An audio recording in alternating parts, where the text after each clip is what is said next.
শ্রীরামকৃষ্ণ ও বিবেকানন্দ। শ্রীরামকৃষ্ণের চোখ হইল ক্ষুদ্র, যাহাকে বলে হাতি চোখ।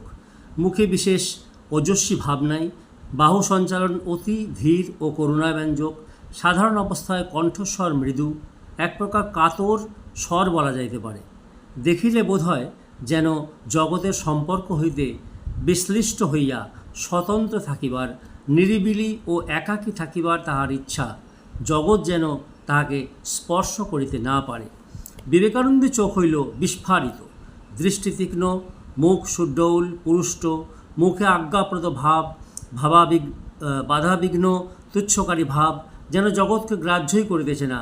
বাহু সঞ্চালন ও তর্জনের নির্দেশ যেন জগৎকে শাসন করিবার ও আজ্ঞা দিবার মতো, যাহাকে বলে নাপলিতা মতো অঙ্গভঙ্গি। অঙ্গ সঞ্চালন আজ্ঞা শুনিয়া যেন সকলে